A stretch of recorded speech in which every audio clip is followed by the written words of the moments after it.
for the Marlins because this was the most valuable player. Only $9 million. He hit 37 home runs, 124 RBIs, which ranks top 3 in the MLB behind only Arenado and Stanton. So he had a 312 average as well. Marlins, they know how to hit the ball. Barry Bonds is that hitting coach. He knows what he's doing. And he won a Golden Glove. Just added a little extra spice, a little extra sugar to his season. But the Marlins did get 4 prospects for Ozuna, and 3 of those are actually currently in the top 10 in the Marlins farm system, which you actually hope to get when you trade someone as good as Ozuna. So they got 3 pitchers in the trade, with the best being Sandy Alcantara. Of course, not a household name, but he does have major league experience. He was called up by the Cardinals last season. He made 8 appearances, not the best ERA, so you can't expect people to jump from the minors to majors and immediately make a huge impact. But the kid's 6'5", 185, under 23 years old, from the Dominican, throws, high heat. I'm talking, he reaches triple digits, and he's not a reliever. He's a starter. So finally, the Marlins got a starter. There was a 90-mile-per-hour slider and an 80-plus mile-per-hour changeup. The kid is throwing heat, and I like that. I mean, he's got good off-speed stuff, so there should be a really high chance he gets called up. I would love to see him getting called up during opening day. I think he can be a top 5 pitcher for the Marlins right now. He looks really good off the gates. Minor leagues, he has an under 2.7 ERA, so he's looking good. And when your best starter, again, is Jose Urena, your bullpen is going to need a lot of help. Another big name that really comes out of this trade is an outfielder, Sierra, who is currently number 6 in the Marlins farm system. So he's an outfielder, sort of has the same properties as D. Gordon, a lot of wheels, doesn't really have the home run type of power, but he's the top of the order sort of player that also comes from the Dominican, and he's got 20 stolen bases in less than 80 minor league games last year. So the dude's got wheels to spare. But, I want to end this whole Marlins rant here. They fixed the farm system. The farm system's looking pretty decent. It was one of the worst to begin with when Jeter took over. It's now pretty mid-table, maybe upper 15. So he fixed that, and obviously he had to trade his 3 main stars to do that. And it doesn't look like the offseason, I guess, weight removal is done yet, because Christian Yelich, 26 years old, $11 million for the next 4 years, wants to be traded. He doesn't like the direction. He knows his friends got traded. He doesn't want to be on a losing team. You can't really blame him. He's got competitive spirit. When he signed that 7-year deal, he was under the impression that, the Marlins are going to continue to build and actually improve. And this was, of course, a major shock to him and every single player. So he wants to get traded. There's more than 5 teams interested in him, so there's a really good chance he'll get traded probably within the next month. Who knows what the Marlins are going to get? Probably more, minor league prospects. We'll see what happens there. And also JT Realmuto, one of the best hitting catchers in the MLB. He batted .278 last year, 17 home runs, and 65 RBIs, and he's also 26 years old. I mean, the only real silver lining there is Realmuto has only a year left on his deal. But he is a top 10 catcher in this league. You got to sign those players up. He's really a big impact on this team. And he's the reason why the Marlins had a top 5 average cumulative in the MLB. They were absolutely amazing when hitting the ball. They were top 10 in RBIs as well. I mean, it's going to be a completely revamped team. It's going to be a long and hard process for the Miami Marlins. It's sad to say. But, right now, the Marlins are 0-0, so I guess that's something to celebrate right there. They're not 0-162 yet. Derek Jeter's yet to lose a game. So, we'll see what happens. You can't really throw Jeter under the bus until you really see how the Marlins perform, until you see the attendance. Because right now, I'm under the NWA impression that there's no such thing as bad publicity, and the Marlins are getting a lot of publicity. They're very relevant. They're easily the most relevant team in the MLB right now. They're getting a ton of stories out because of the whole Jeter thing. And I think that will boost attendance. I mean, I'm sort of interested in the Marlins now. I wasn't interested in them last season. I didn't really care.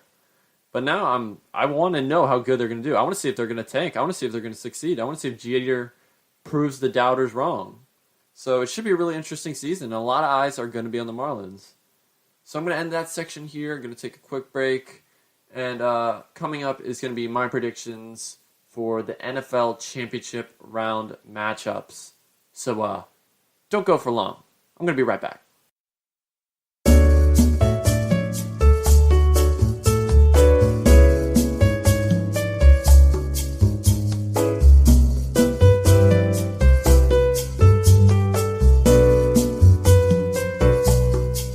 When it comes to rap music, I really like lyrical rappers like G-Eazy, Kendrick Lamar, J. Cole. J. Cole's honestly my god.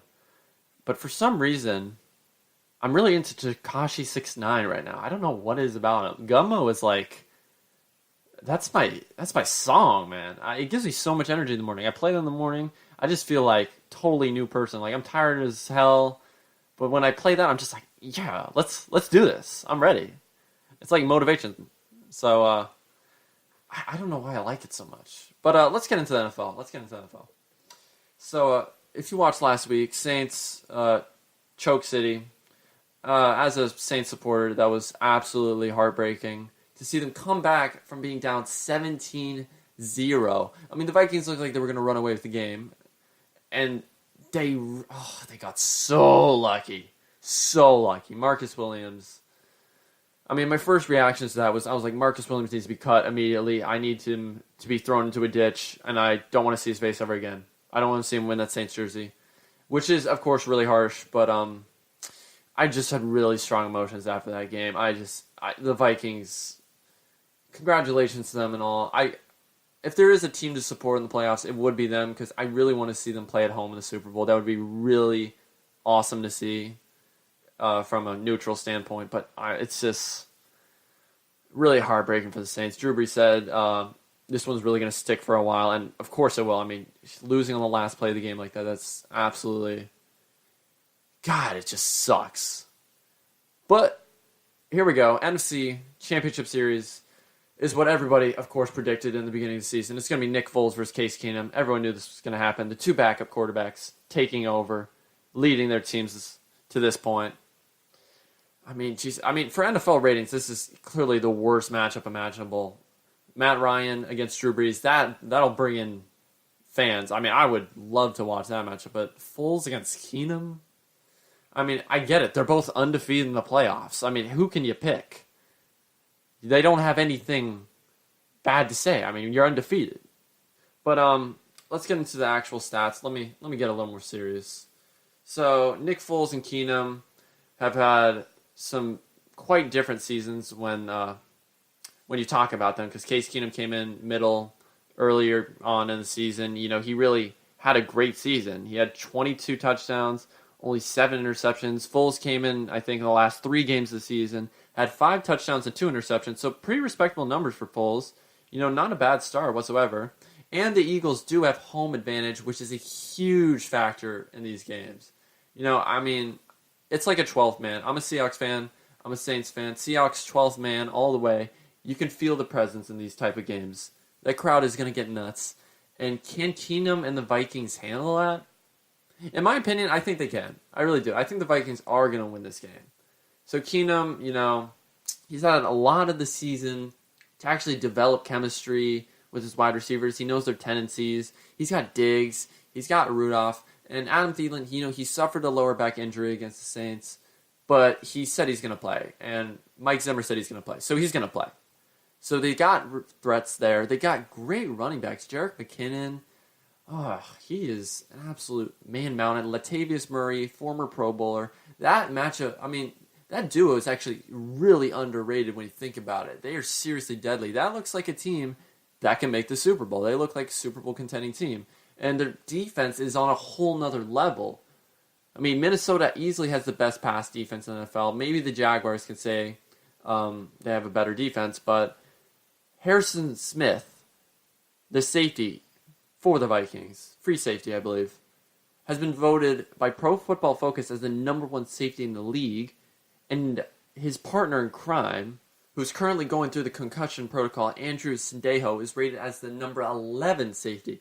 So great duo there, but again, there's a lot more playmakers on that defense. You got Everson Griffin, top 5 in sacks this season. You got Anthony Barr, made the Pro Bowl. And you got arguably the best shutdown corner in the NFC. You got Mr. Xavier Rhodes, absolute tank. Whenever one of my wide receivers in fantasy football this year came against the Vikings, and he's the number 1 wide receiver for the team, I automatically benched him. You can't. There's just a few corners in this league where you don't play your wide receivers against them. It's Patrick Peterson, Xavier Rhodes, and I think right now Jalen Ramsey is another person you can add to that list. But right now Vikings are dealing with Thielen, Andrew Sendejo are the only real injuries, possible misses for this game. I doubt either will miss. They're looking fine. Eagles have been pretty much injury-free to their main players.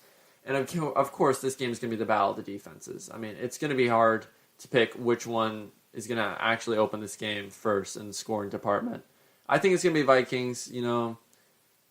It's just it's tough to tell because Philadelphia and Minnesota both are 1 and 2 in total rushing yards given up. So incredible against the run. Fletcher Cox is leading the Eagles, and when Fletcher Cox, Michael Kendricks, and that duo is absolutely insane. And then you got Brandon Graham as well.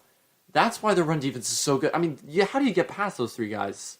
It's clearly been an issue for nearly every single NFL offense. Philadelphia is also top 5 in interceptions this season, and they've had the most quarterback pressures.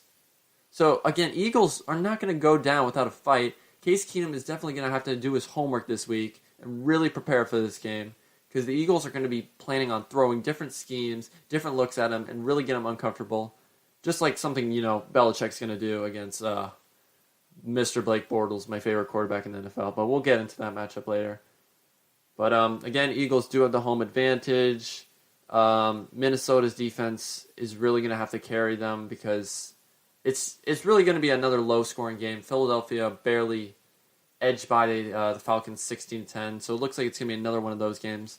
And, again, that's sort of the more boring matchup this week because, Keenum Foles, that's not really a selling point, really. And when you're selling points defenses, it's going to be a boring game. So, we'll see what happens there. Maybe it's high scoring, who knows. Maybe helmets are flying, fights are going down, and it's the most entertaining game ever, but I seriously doubt it. But let's go into easily the most important game this week. A lot of critics have different opinions. Everyone has a different opinion on who's going to win. They have different facts to back it up. They have different opinions to back it up.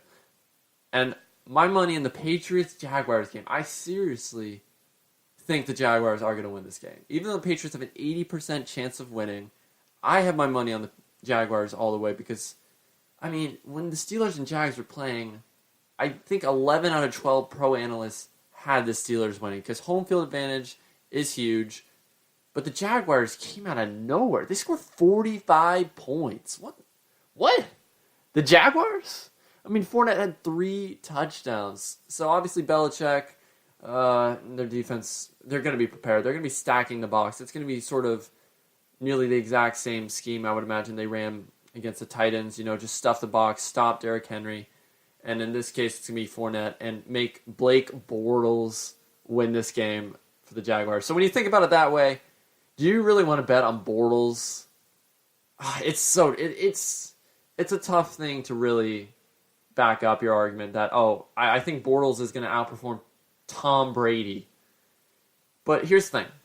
Brady did sustain an injury this week to his hand. Not 100% sure on the details, but, he did miss practice. So there is a chance Brady's going to be a little bit off. And another thing is, the Jaguars have, in my opinion, the best pass defense in the NFL. Clearly. Because the Jaguars' defense has given up the second fewest yards per game this season. They have the second most sacks, the second most interceptions, and they're top 5 in forced fumbles. And when it comes to quarterbacks against them, they have the lowest QPR, lowest completion rate, and lowest passing yards. So Tom Brady's going to have his work cut out, even though he's the best when it comes to prepping against defenses. He knows how to turn defenses inside out, but the Jaguars are looking like they're on a whole nother level. It's actually insane to see what A.J. Boy, Jalen Ramsey, Barry Church, Calais Campbell. Calais Campbell is an absolute freak. He's like 6'8", 330 plus. I think he had around 14.5 sacks this season. Absolutely insane. But when you look at him in interviews, he is a monster. I mean, it's scary looking at him. It's just